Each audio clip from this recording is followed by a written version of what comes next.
തിരുമേനി പറയുന്നതൊക്കെ കേട്ട് ഞാൻ ഏത് നിമിഷവും വീണു പോവാന്നുള്ള അവസ്ഥയിലാണ് നിൽക്കുന്നത്. ആശുപത്രിയിൽ നിന്ന് വന്നതേ ഉള്ളൂ. വീണ്ടും അങ്ങോട്ട് പോവേണ്ടി വരുമെന്ന് തോന്നുന്നു.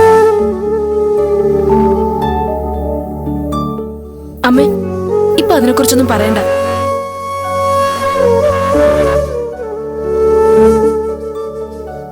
തിരുമേനി, ഞങ്ങളുടെ സ്നേഹത്തിനപ്പുറം മറ്റൊന്നും ഞങ്ങൾക്ക് വലുതല്ല.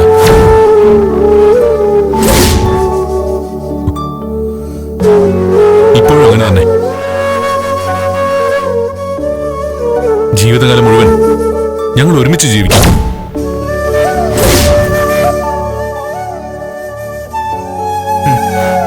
ഇതാ ഞാൻ ആദ്യമേ പറഞ്ഞത്. പൊതുവായ ചില കാര്യങ്ങൾ പറയുന്നതിലുള്ള പരിമിതികൾ.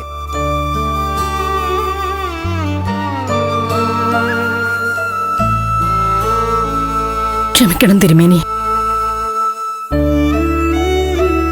പെട്ടെന്നുണ്ടായ വിഷമത്തിൽ അറിയാതെ പറഞ്ഞുപോയതാ എന്റെ മോൻ. അല്ല, ആ കുട്ടി ഇപ്പൊ തന്നെ ആകെ മരവിച്ചിരിക്കുക. ഇനി ഞാൻ എന്താ പറയുക?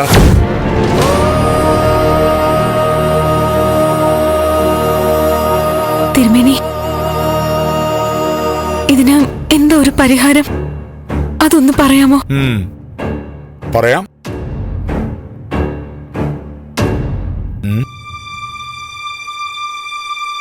ആശ്രമത്തിൽ ഞാൻ ചില പ്രത്യേക പൂജകൾ ചെയ്യാം. അതോടൊപ്പം ഇവിടെ ഉള്ളവരും ചില വ്രതങ്ങൾ അനുഷ്ഠിക്കണം.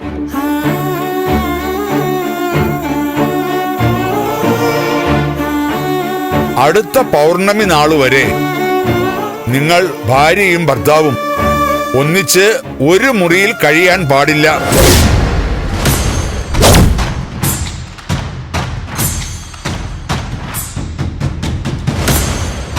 രണ്ടിടത്തായി, 2 മുറിയിലോ 2 ഭാഗങ്ങളിലോ ആയി വേണം അതൊക്കെ.